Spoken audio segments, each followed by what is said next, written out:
Today, President Trump announced a trade deal with Europe as his trade war with China continues to escalate. The president plans to place new tariffs on another $300 billion worth of imports coming in from Beijing. We have KCAL 9's Jeff Nwini here with more on the tariffs, how that's going to affect consumers, the economy. And keep in mind, guys, that the tariff tiff against China is actually round two for the Trump administration. This time around, it could affect things that most of us use daily.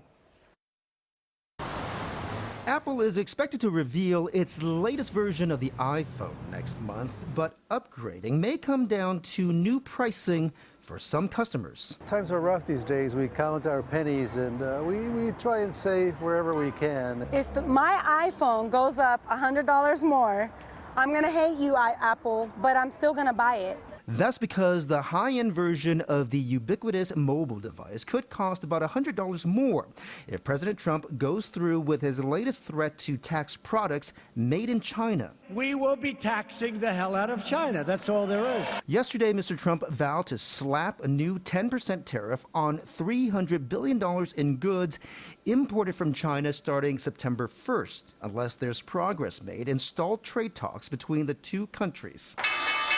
Stocks tumbled nearly 100 points today after they fell nearly 300 yesterday following the president's announcement. The manufacturing sector and the retail sector and other sectors that have been doing a lot of business with China in both directions are going to have to reset their expectations. Countries do not pay tariffs. It's the companies that import the goods that are levied.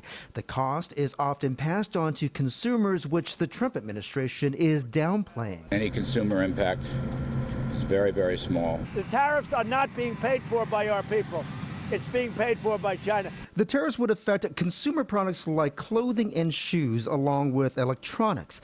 Oxford Economics predicts families may end up paying about $200 more annually in higher prices if the United States enacts Mr. Trump's latest tariff next month. That's tough for families with back-to-school shopping just around the corner. It's probably one of the biggest expenses out there, feeding the kids, clothing the kids. President Trump has already signaled he would show Apple little sympathy by tweeting, Apple will not be given tariff waiver or relief. The company's stocks fell 2% Thursday and a couple more the day after. If the iPhone goes up in terms of prices, would I still buy it?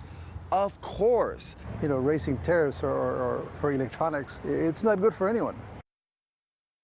So China has threatened to retaliate if the U.S. tariffs go into effect. In the meantime, the White House will continue negotiations with China next month. Jeff?